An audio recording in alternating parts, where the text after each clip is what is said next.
say has been very articulately covered by the ladies and gentlemen who spoke before me. As a recruiter, I think my perspective is slightly different. I am a woman, I work in supply chain, but I'm not working in the industry. I have a much more bird's eye view of the industry, which is actually an advantage because I'm able to see what the problems are. What Diana said is very accurate. What the industry is seeing today is that there are women who are at mid-executive level, like as planners, as in inventory, in customer service, in the finance aspects of supply chain. And when you go to mid-management level, you see a slight drop in percentage of women as to men. As you move higher up the ladder, we see the percentage slipping away. And then suddenly you reach this senior regional level roles. And then when you go to that next level, which is a director level position or country MD or GM, you see there's a very sudden drop off in terms of percentages. It's like there's this Bermuda Triangle where all the women just disappear. But that's not true. That is happening for a reason. Obviously, because the supply chain industry has always been perceived as a man's world. It's, when you talk to the laymen about logistics and supply chain, it's still very much about warehousing and transportation. They think about trucks, they think about warehouses and nothing much. But supply chain is so much more than that. And if there is such a vast disparity between, I mean, women are 50% of your available workforce. How come there is only 10% at that top level? So this is a very serious problem. We see this every single day in the line of our work. A lot of the work that logistics executive does is we do executive placement. So a bulk of our work is, my work, is to find senior talent.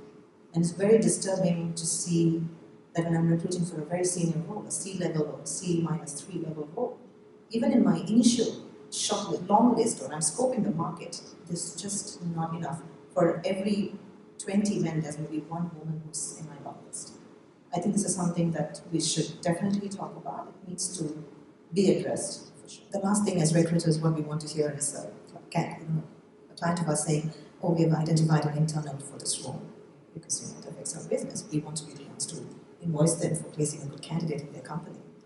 But setting that aside, it's really encouraging to see organizations having internal talent that they can move from an emerging market into a mature market, and to see that they're putting that initiative to close that gap, identifying future leaders within their own organizations that they can develop, that they can train.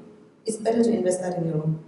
My boss is sitting over there. I probably shouldn't encourage organizations to grow their own internal talent, but it is good to work with organizations who are able to develop their own internal talent, that capacity to identify that yes, we have talent sitting in our own organizations, which we can develop and grow at a fraction of the cost it takes to get somebody, like we once said, from an advanced market or a mature market, because they are going to cost you a lot. You have to pay their salaries, you have to pay them for hardship allowance, not that it's a hardship to come to Asia anymore, but you have to pay them the cost of relocating their families.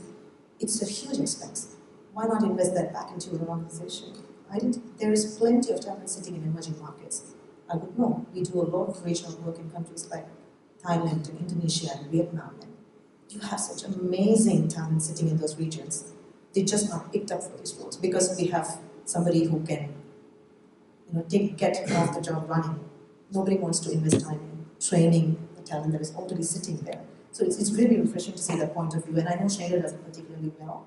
We work closely with them, and we've had the opportunity to observe that they have managed to fill a couple of positions already on their own with internal resources.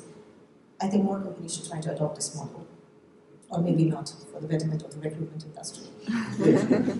So I'd like to say that this has been a very interesting panel to be part of, and I'd like to thank TI for the opportunity. Thank you for the audience for being so interactive. It's good to see that everybody has a similar opinion when it comes to the value of soft skills and how supply chain needs to change, how perceptions need to change, how the role of women is very important as well, which is personally something I care very much about. So it's good to see the engagement and the agreement in the audience as well. Thank you very much. With that, I'd like to thank our panel and the floor for the active participation. I think next up we have our break. But a round of applause for the panel, please. Thank you.